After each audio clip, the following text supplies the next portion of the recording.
Hey sis, are you there? I heard something was going on with you, but I'm glad that everything seems to have settled down now.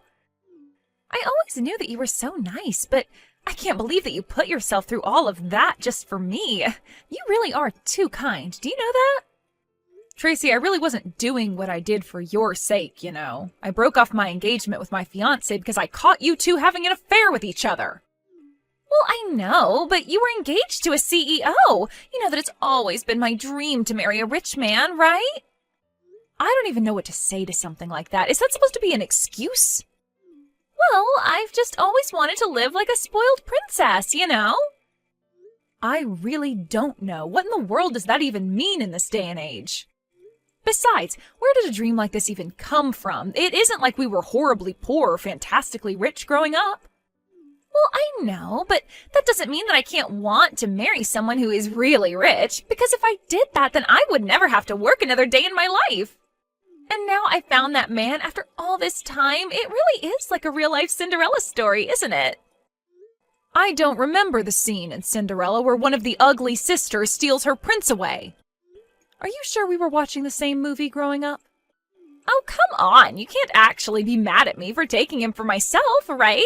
Don't you know that all's fair in love and war? You just gotta get over this. You think this is something someone can just get over?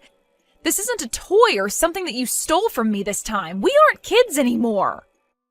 You're right. We're adults, and I think that you're forgetting your place right now. I stole your fiancé from you, and that's a fact. You just need to accept the fact that you've been dumped for the better woman. You think I've been dumped? Please. I wouldn't have taken Jerome back if he came begging for me to take him back. I wonder if you have any idea just how pathetic and desperate you sound. I really don't care what you have to say about this anymore. I am through with the both of you. You really don't get it. You aren't the one calling the shots here. Jerome left you for me. Do you understand that? And it's because you weren't enough for him. He chose me over you because it's clear that I'm the better choice. And that's why we had an affair behind your back, because you couldn't make your fiancé happy and now he's left you. I really don't care how you try and frame it. It is true that Jerome cheated on me and that's why we're not getting married. But do you see me crying and moaning over losing him? Whatever, I just know that you've gotten better at hiding it now. But you've always been a little crybaby ever since we were little. Now who's the one trying to act all tough? We both know that you were the one who would resort to tears right away. You're just trying to project your feelings onto me, but it's not going to work. You think that I'm crying over getting your fiancé? As if. I think it's hilarious. I couldn't be happier about this. You have no idea how long it's been my dream to marry someone like a CEO and never have to work again. It's like my whole life has been leading to this moment. You really have no idea what you're talking about, do you? But whatever, what's done is done. Oh, come on! You can't just be taking it that easy. Can't you send me a message in all caps or shout at me over the phone or something at least? I'm not going to do that, but you should know that Jerome is not a CEO. What in the world are you talking about? Of course he's a CEO. He's the boss of the company that you work for, isn't that right? Actually, we have joint management of the company, if you must know. Hold on a second. What is that supposed to mean? How can you both manage the company? Well, I actually started the company with my startup capital. Jerome just snuck his way up the ranks using connections of his. The company is, however, all mine. This doesn't make any sense to me at all. What in the world are you talking about? I mean that when we first met while working for different companies, I had just established mine, and as it grew, Jerome showed interest in helping out. Then we started to talk about getting married. After I got pregnant, the board insisted that I have a co-manager in case anything happened to me, and they selected Jerome. So then, you two had the same job at the same time, but the company was really yours? But then, I don't get it. Are you telling me that you're also the CEO of a company? I would say I'm more CEO than Jerome. After all, it was my money that began the company. And I'd double-check about Jerome still being a CEO, since he would have been fired by now. Fired? What do you mean by that? I mean that once the board found out that Jerome was cheating on me, they asked him to step down and began a full investigation into him. It turns out that he was using company money to take you out for meals and on dates. So the board had more than enough evidence to fire Jerome right then and there. In fact, I believe all of this happened last week. Last week? Are you sure? He hasn't told me anything about any of this. Well, you might want to go and try talking to him about some of this in that case. But then, doesn't this mean that Jerome isn't even a CEO and that I won't actually be marrying a really rich guy? That's what you're worried about? I tell you that Jerome was embezzling from the company, something he could go to jail for, and that's all you care about? You're just lucky the board already agreed not to press charges as long as Jerome pays the money back. Of course, we are prepared to press charges if that doesn't happen. But I was supposed to live life like a princess. I thought I had stolen your man away from you with my charm and good looks. But now you're telling me that the man I stole from you doesn't even have a job? Yeah, and I don't imagine he has much in the way of savings, given how lavishly Jerome likes to live. But why didn't you say anything about this to me sooner? You should have warned me about him. Ugh, I never want to talk to you again. Are you really saying that to me? Oh, that message isn't showing up as read. Well, okay then. Have a nice life, sis.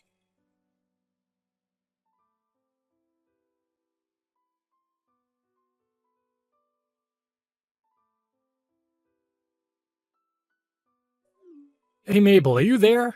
What the heck is the matter with you, huh? Why the heck did you have to go and tell your sister that I wasn't the CEO of our company anymore, huh? First of all, it isn't our company. It's always been my company. Second of all, don't be upset just because I told my sister the truth. Not only about your job, but also all about how you were fired. After all, it's not like I ever promised that I wouldn't tell her. You little... Don't you realize what you've done? Now she doesn't want to marry me anymore. You've messed up my whole life with this. Oh, so you mean you've managed to fumble marrying 2 women now? You've really got to work on that, Jerome. You would like to think so, wouldn't you? But it shows what you know.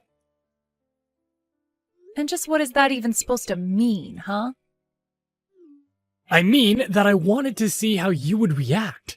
The truth is that I talked to your sister and smoothed things out. So we're still going to be getting married.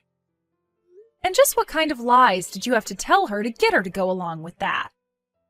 I told her that the reason I chose to step down from my position as CEO of our company is so that I can do and start my own company. And I've already been preparing for this for a long time. After all, I was the one who took our company to where it is today. I know all about how to raise a successful company from the ground up now. You're really going to start a company all by yourself? What? Like it's hard? I'm going to start a company and it's going to grow far beyond what you could ever imagine. I'll dominate the industry and become untouchable. Well, you might know how to found a company, but that doesn't mean that you're any good as a manager. And I don't think you've ever shown any promise there anyways. Are you kidding me? You're just jealous because I left you and our company to go start my own with my new woman. You can't actually think that I'm jealous of either you or my sister, right? You realize how stupid you sound, don't you? Whatever. You're the one who doesn't know what you're talking about. Tracy and I are going to live happily ever after while your company just crumbles without me. Just stay out of my way and never try to interfere with my life again. I really don't care what you and my sister choose to do with your lives, but you do realize that you need capital to start a business, right? Do you have that kind of money? Because I know that you still owe me for the legal fees from your affair. You think a genius like me needs to waste my brain power on small details like that? I have big plans, and when I tell them to the bank, they're going to have to give me my loan. And I'll get the loan and start my company and have everything up and running in 6 months. 6 months, huh? You really think you can handle doing all that in such little time? Well, in that case, I want you to pay me what you owe me right now. This is why you always used to get on my nerves. The second you saw that I was going anywhere in life, you would always find a way to try and hold me back. Why can't you just be more like your sister and let me do whatever I want without making little comments on it? If you've got a problem with constructive criticism now, just wait until you're in a boardroom meeting. Besides, you knew that I was like this when we first started dating. Did you really expect me to change? You know, I never even wanted to be engaged to you. But I knew that it was the only way to hold on to my position and my power. But then I met your sister, and I realized I didn't have to sell my soul to live like this. What your sister and I have is true love, and it's going to give us the success we need. Well, I really do hate to stomp on your dreams, but let's just hope that it's true love that you two have. Of course it is! We've tied together and nothing is ever going to come between us. Well, good luck with that. I just hope that you two can stay together long enough to be married. You'll see. We'll prove you wrong. We'll prove everyone wrong. And then you'll realize that you should have never underestimated me. Just now that I'm never going to work with your company again. So when I'm dominating the industry, you'll have to struggle just to keep the lights on. Well, you have to go found your own company and get it off the ground first, so good luck with that. And do hurry up and send me the money that you owe me, okay? Oh, you'll just have to wait for that. But don't worry. Once I have all my success, I'll be sure to pay you back that money with interest. And then you'll realize that that's only a taste of the wealth I'll have. Then you'll see how wrong you were about me.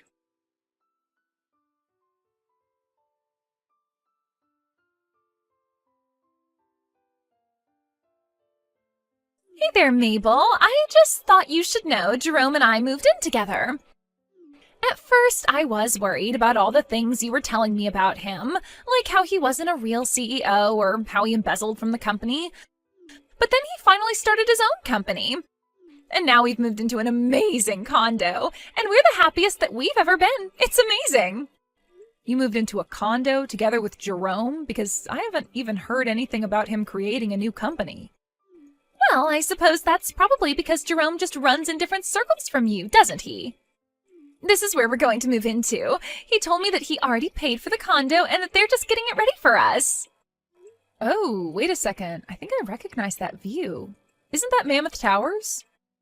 You mean even you've heard of this amazing luxury condo building? Yeah, I have, actually. Do you know what room you're going to be living in?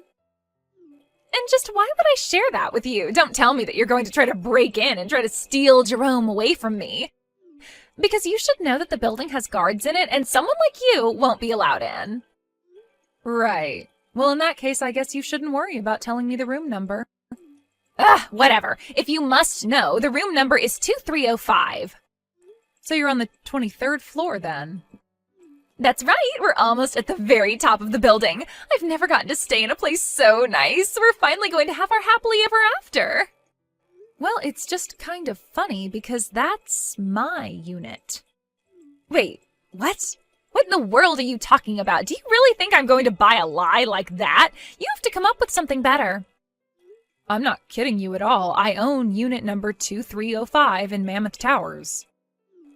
Oh, just stop it already. Jerome sent me that photo from his phone. He was inside the unit and everything. There's no way that you own the building that we're about to move into. That doesn't make any sense at all. Well, yes, I'll say the interior does look like it's changed a lot. Although you should know that I got that unit because we bought it from Jerome's parents. But the building was under his dad's name for a while. Well, now you're not making any sense at all. How can it be your unit if it's under Jerome's dad's name? Okay, I guess I'll have to explain the whole thing then. So, that building was finished about a year ago. Around then, Jerome's dad thought to invest in the building company, thinking he would see some big returns. He bought a unit hoping to make a quick buck flipping it, but he wasn't able to pay for the whole thing. So then he came to me and asked me to buy it. So then you're telling me that you bought this unit from Jerome's dad who couldn't afford to get one himself? Pretty much, yeah. But now that I look at this photo, I can see that this is from when Jerome's dad still took care of the place. And that's why it's so different from how I have the unit looking now. But this can't be right. I mean, Jerome said that he and I would be moving in there. I already have my bags packed and everything. Well, I don't know what to tell you, except that it's not Jerome's place to choose what to do with it. How could you do this to us? What's the matter with you? I didn't do anything. In fact, you were the one who said that you never wanted to talk to me again. So how is this all coming back onto me? Because we're supposed to go and live in that big condo building. We were supposed to have our happily ever after there. Why do you always have to ruin things for me, Mabel? You're the worst sister ever. Look, I know this is probably a lot for you to take right now, but you can't blame this on me. But it's not just now. You've always stolen everything I wanted from me, even when we were little. I didn't steal anything from you. In fact, you would always take from me. Whenever I tried to get it back, you would instantly start crying to get Mom and Dad on your side. But it's not fair. I want to live in that big condo. It should be all mine. Well, it was never yours nor Jerome's to begin with. A while ago, Jerome's dad needed money right away and offered to sell me the condo for the price he had put into it. I bought it and have been living there for a while. That's how I know that the interior looks different now. I don't know why Jerome thinks you two are moving in, but it's just not going to happen. If anything, I think that this is just one small part of a much larger lie that he's telling you. But this really isn't my problem anymore. Please don't bother me with stuff like this ever again.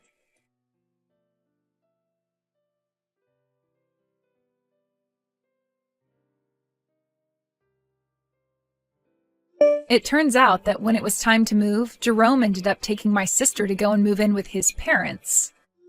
Apparently, they were in serious debt, and this was part of the plan to use Jerome and Tracy to pay off their debts. Tracy was messaging me, begging to help get her out of there, but I just read her texts and then blocked her number.